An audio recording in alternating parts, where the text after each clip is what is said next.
You pay today, you learn today, you pay tomorrow, so that somebody else can learn the next day, and they pay, and we all, is a relay of sorts. They have raised issues about some of the students that are being put in the wrong bands, and I have explained to them that these are issues that we can correct. So, ladies and gentlemen, welcome to this town hall. I know I've taken a bit long. Welcome to this town hall. I'll field questions. Please be as candid, as open as possible, and there are no consequences for asking any question. So,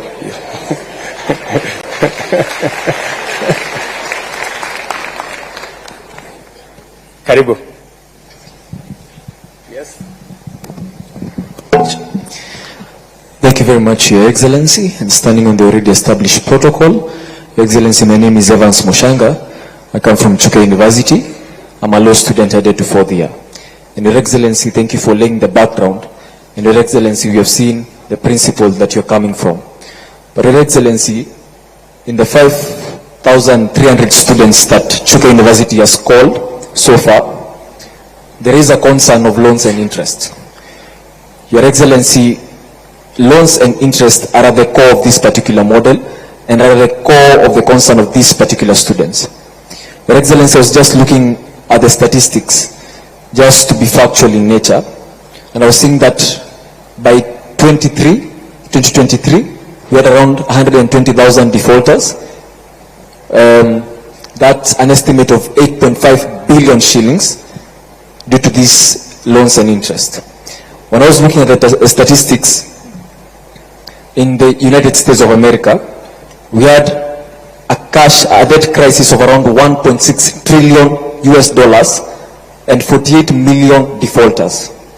So, Your Excellency, the point of concern is, can these loans be made as grants? That's number one, Your Excellency. And why isn't that the case? Because you've already said that you can't make them grants and you can't make them scholarships. So, number two, Your Excellency, can we increase the grace period for the repayment of these particular loans? Or number three, Your Excellency, can we reduce the interest at which we pay these particular loans? Your Excellency, that's part of what we discussed in our small baraza, and we hope your indulgence in that particular matter. Thank you so much. Thank you, Mushanga. Maybe I can take another two so that I can answer them. Do we take it from the same side, or maybe we can try another side here? Your Excellency, I'm Newton Kipleting Lagat, the President Cooperative University of Kenya. I've got one serious problem that it's really affecting the public universities' diploma students. They've been denied scholarship, they've been denied HEF, that is higher education funds, and to add on that, they do not qualify for help. That means they are going to educate themselves when taking their diplomas. It does not end there. When they graduate from diploma, they transit to degree. For you to qualify for scholarship or HEF, you must have transited from high school or secondary school to a campus through COOPs. Diploma students are not in COOPs. They've already gone. So that means you've educated yourself in your diploma. You're again going to educate yourself when taking your degree. The new funding model has not addressed that. Thank you.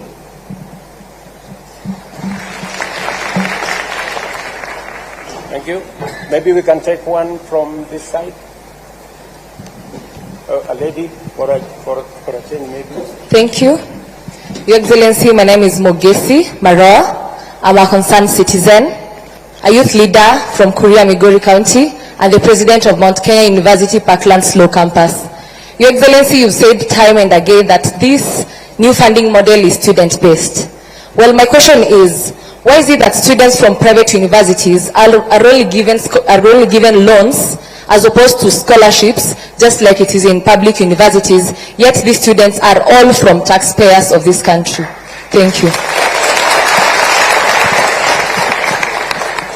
Final one from here.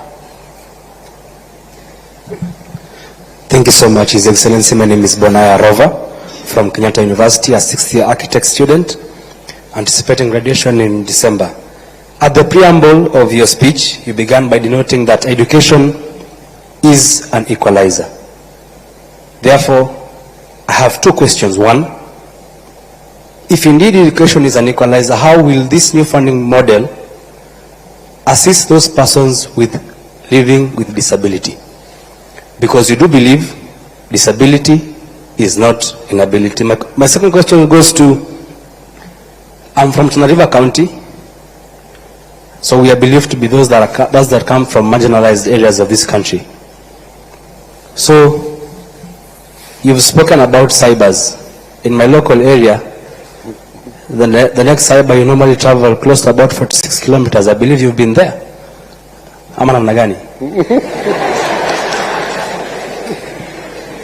So, mine is to ask on these persons with that live in marginalized areas, if they will be able to access internet and all this connectivity for them to be able to be put along this new funding model. Thank you. Thank you very much. Maybe I should answer those questions first. Maybe starting with Bonaya. Bonaya, first congratulations. 60 years is quite something, you know, and I wish you well. Students who live with disability, as I have said, in this model, we have actually said that those students living with disability, they automatically qualify for band 1. They get 95% funding, both scholarship and loan. 80% loan, 15% scholarship. Help me, where is the PS? It is band 1, again, so that I don't... Your Excellency, 95% government support, Yes. 70% scholarships and 25% loan. Okay, 70% scholarship and 25% loan, yes. Correct. So those are the students, and the parents only pay 5%. In the old model, they were paying 20%. Was what was outlined. Secondly, you are aware that people living with severe disability, we have expanded the numbers of citizens who now qualify for cash transfer. We had 1.2 million citizens. We've now expanded that to 1.7 million citizens. We just recruited another 500,000 aged orphans and people living with disability, for us to be able to look after the vulnerable. Because as a society, we have to look out for the people who are vulnerable, especially those who live with disability. Number 2, you asked me about cyber. It is true. I was in Tana River actually about a month and a half ago. And I can confirm that the distances are far. But the good news is this. If you speak to your member of parliament, we have already agreed with them that they will set up an ICT hub in every ward in Kenya. We have changed the law. The CDF law that was used for just building schools, we changed the law. I signed the law into effect, and now we are using CDF to build an ICT hub in every ward for 3 reasons. Reason number 1 is to make sure that ICT infrastructure is available to citizens, including students. Number two is because we have a big program on digital jobs. And number three, we want to encourage digital commerce, and we want government services to be available on that digital space, and therefore citizens don't have to come to Nairobi or to go to other areas. They can access government services from those ICT hubs. So we have a plan around the ICT hubs. I got a brief yesterday. We are now delivering we are now delivering internet using Kenya power lines. It's easier. So every place where we will have a Kenya power line, it will be possible to access the internet. We have already rolled out that program. Mugesi Maroa, sorry if I get your number right. You have a very valid point that private universities have students whose parents are taxpayers. That's correct. Public universities are run using public funds. We sponsor, as Government of Kenya, public universities. Private universities have sponsors. They have foundations. They are run by people who have networks of raising funds, either using foundations or other means, which sometimes as government we don't have. And because we value the fact that even those in private universities are also Kenyan students and their parents are taxpayers, that is why we haven't shut the door on them. We have said we are going to make public resources available to those students as loans, the same way we are making public resources as loans available to students in public universities. The only reason, Mogesi, why we, in this model, we have said we cannot provide for scholarship is because in the past, we said we are going to give them scholarship. And because we didn't have the money, we didn't. And we put many of those private universities in a lot of trouble. In fact, one public university closed down because we took students to them. They trained the students. We owe them money. They couldn't pay their staff. They couldn't pay. They closed down. So it is better we keep our word. It is better for us to say this is the much we can do, rather than for us to say we can do so much. Today we have a debt of about 51 billion shillings owed to our private universities. It is a debt that we must pay, but it is unfair for us to continue to accumulate debt. It is better we tell them, for the moment, we cannot afford, but in the future, when our situation improves, we can reconsider. My good friend, Mr. Lagat,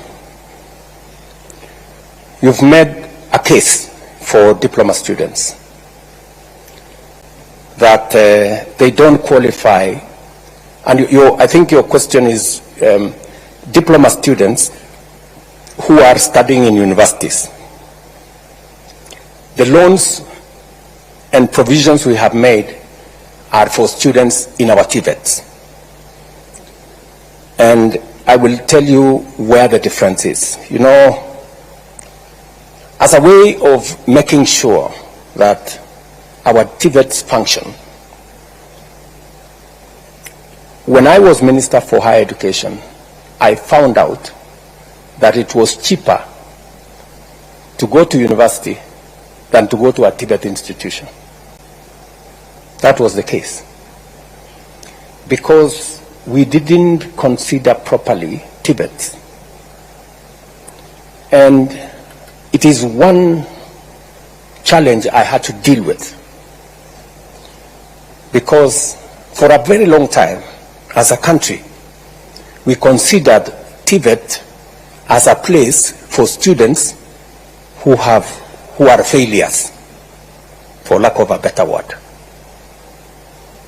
And that was a very wrong classification. And that is why when I became Minister for Higher Education, I brought a very big conversation. In fact, it was a very controversial conversation.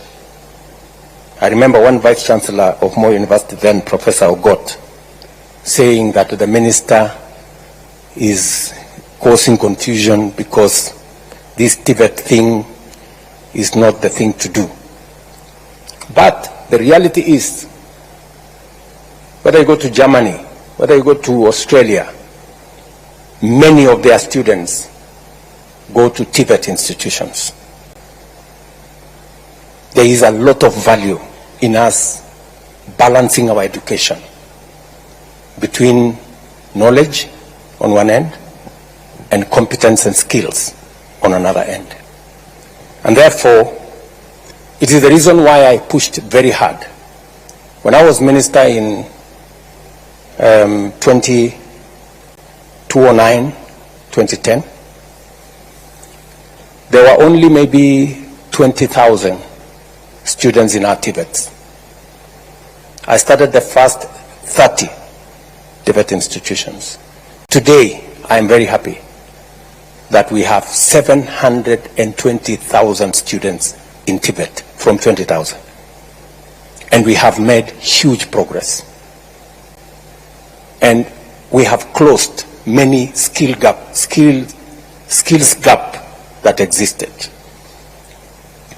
So, I quite agree with you that we must not discriminate. It is the reason why in this funding model, we have enhanced scholarship and loans for our Tibet students, and also we have maintained their upkeep, just the same way we are doing for our universities. As for your case,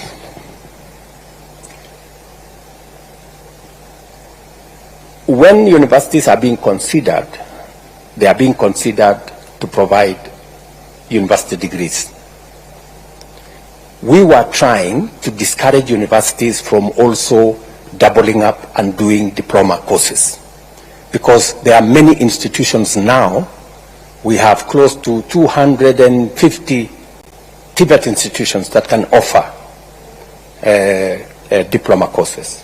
But the saving grace is that if you are a diploma student and you join a university after your diploma, you join as a second year, I think, you qualify for Higher Education Loans Board from there. And those are the instructions that we have given to the Higher Education Loans Board. Can we have a confirmation from you, gentlemen, that that is the case? I want you to answer that, gentlemen. That is the case, Your Excellency. They are funded like any other student. When they join? When they join university for degrees. Yes.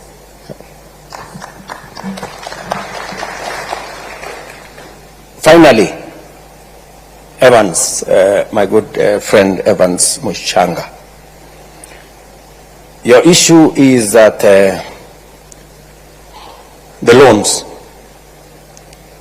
and the default. You know, the loan issue is not, as I told you earlier, is not a new phenomenon. All of us, I can tell you, any student who has gone through university, unless their parents paid the full fee, they have a loan. And I don't think there is any crime in having a loan. And I don't think there is any crime if you have a loan and you genuinely don't have the money to pay for it. I am agreeable that we must look into the subject of a grace period, especially to consider that no student should be asked to pay until they have a job. I am agreeable to that. Because You can't ask a person who is tamaking to pay, because, I mean, you'd just be asking the impossible. I didn't pay myself until I got a job. Nobody followed me. Maybe these people are a lot more aggressive nowadays. So I think the position should be, until we are sure of an income, and we have many ways of finding out an income, whether they are doing a good business, we can collect a lot of information from KRA and all the other agencies, Kenya National Bureau of Statistics. And I will encourage those of us who took a loan from the university, if you can afford to pay, please, let us pay. It's the honorable thing to do, so that the next bunch of kids can also